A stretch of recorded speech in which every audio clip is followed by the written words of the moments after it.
Bonjour, troisième épisode sur la version troublante.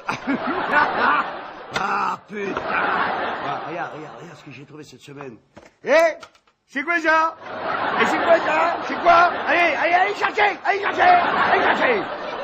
Regarde, ils sont bandits. Voilà. Donc, troisième épisode, c'est le fameux avion du Pentagone, celui qui m'a valu tellement de déboires. J'ai eu le malheur le 9 septembre de l'année dernière, j'ai eu le malheur de dire qu'il n'y avait pas d'avion. C'était une erreur en réalité.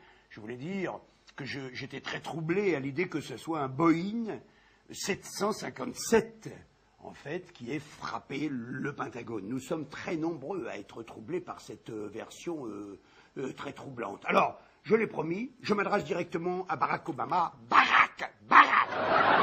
Maintenant que c'est toi, le patron des États-Unis, s'il te plaît, Barack, fais péter une vidéo qui nous montrerait donc le Boeing 757 qui frappe le Pentagone. Parce que le Pentagone est l'endroit le plus surveillé du monde. On est d'accord?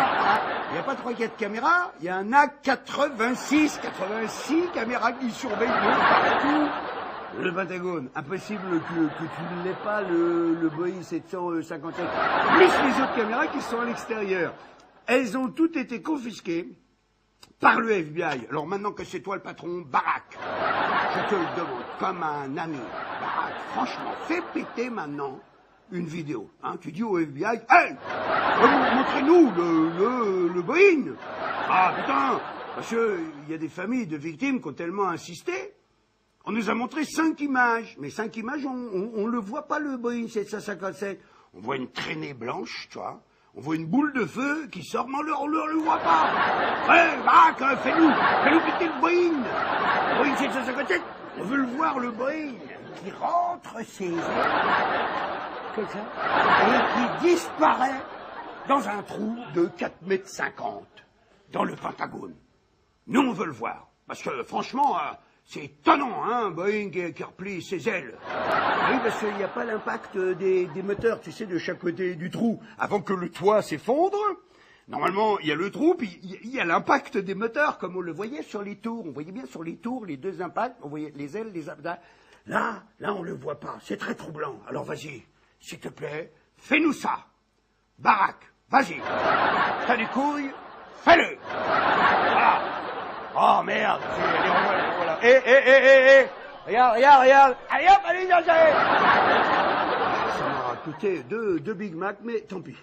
Alors, la semaine prochaine, mesdames et messieurs, 4e épisode, je vous parlerai de monsieur Silverstein. Silverstein, c'est le propriétaire du bail des 3 tours. Parce que je vais vous parler de ce qui ne figure pas dans cette version. Et c'est très, très troublant. C'est que le 11 septembre, il n'y a pas 2 tours qui se sont écroulées, il y en a 3. Il y a les 2 tours du World Trade Center, on les a tous vus, qui s'abattent, qui s'écroulent à la vitesse de la chute libre, on en parlera plus tard.